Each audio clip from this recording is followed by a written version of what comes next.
Bon allez, ah, tiens mec, à cette session. pure session, c'était vraiment cool hein. Ça va, t'es pas trop fatigué là? Un peu fatigué. Hier c'était la feria, donc je me suis couché un peu tard. Mais là aujourd'hui c'est vraiment une belle journée, une belle session comme je les aime.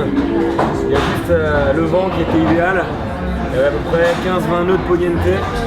Et du coup c'est vraiment un vent qui est régulier, que j'adore. En fait ici à Cadiz, il y a deux vents principaux. Il y a le poniente et il y a le levante. Le levante il vient plus de terre et il est beaucoup plus fort.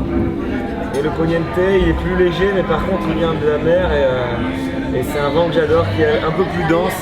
Et aujourd'hui j'ai pu vraiment bien m'exprimer sur l'eau, c'était cool.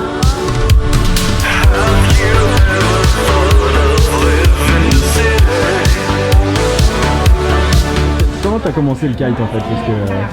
En fait j'ai commencé le kite parce que je faisais de la... En fait j'ai fait de la gymnastique artistique et du trampoline pendant plus de 10 ans. D'où les saltos que tu nous fais tous les jours. Donc ça j'ai eu beaucoup de repères dans l'espace assez vite. Et ensuite je me suis mis à la planche à voile olympique. Donc le kite est arrivé et ça a été le mélange vraiment de tout ce que j'aimais. Il y avait vraiment le côté acrobatique du kite que je retrouvais grâce au saut aérien et donc ça me rappelait la gym et le trampoline. Et en même temps il y avait les éléments de la mer, du vent et j'avais appris à les connaître grâce à la planche. Du coup le kite ça arrivait tout naturellement. J'ai acheté mon premier kite avec mon meilleur pote et là on s'est mis en Espagne direct en vacances.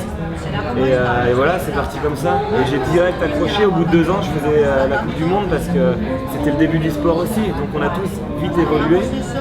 Et ça, c'était en 2002-2003. Donc j'ai ensuite fait des compètes jusqu'en 2010. Donc, il y avait les Coupes du Monde un peu partout. Et je me suis fait super plaisir à découvrir le monde. Et en même temps, j'avais mes objectifs de toujours m'améliorer.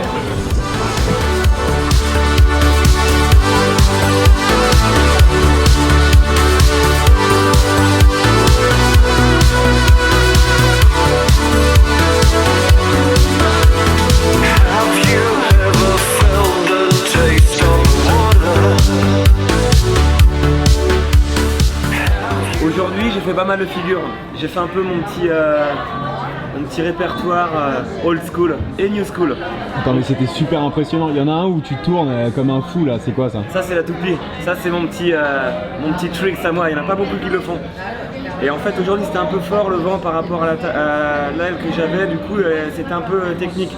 J'étais en 11 mètres et pour faire la toupie ce qui est assez compliqué c'est qu'il faut mettre un doigt de chaque côté du chicken loop, du bordé choqué. Du coup ça permet de maintenir la barre assez droite pendant que je tourne et en fait ma propre rotation fait que l'aile revient du bon côté. Donc c'est assez chaud.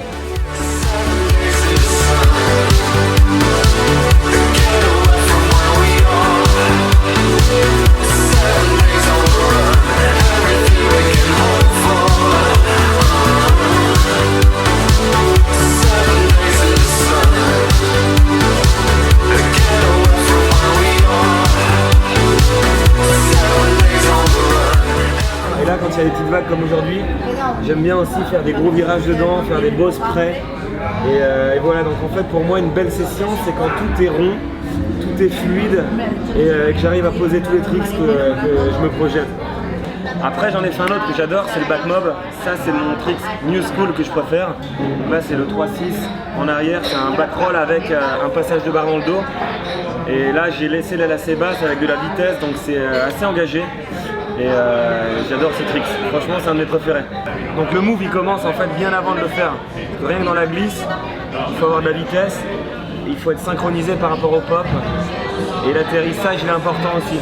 Soit tu as vraiment de la vitesse et tu atterris un peu fort mais tu sens que tu es content de ton trick. Soit tu atterris comme une fleur et tu as bien utilisé l'aile pour atterrir, même tu peux lui mettre un petit loop à la fin. Souvent c'est ce que je fais. Je mets un dernier petit loop pour qu'il y ait une petite sustentation juste avant d'atterrir. Et là, c'est hyper smooth. Ça c'est bien. Et j'ai fait des petites transitions assez sympas au bord où je saute au-dessus d'une petite vague qui arrive. Je grabe, soit je fais un back roll, soit 2. Et je repars de l'autre sens. Donc ça c'est les transitions. J'adore les transitions. Il y a des gens, ils s'en foutent. Moi j'adore naviguer et que en fait c'est ce que je disais, que ce soit fluide du début à la fin. Et pour faire pour unifier toute une session, en fait, les transitions elles sont hyper importantes. Soit je fais des beaux virages où je m'applique, soit je fais des belles transitions ou un grab, un one foot, ou alors j'ai aussi fait le petit front roll main dans l'eau. Alors là la sensation est top parce que tu glisses sur ta main et t'attends que ça tourne, et une fois que tu termines, tu es presque à l'horizontale et hop, tu utilises la puissance de l'aile de l'autre côté pour repartir pleine balle. Donc voilà, c'était ça ma session, et là le coucher de soleil, impeccable.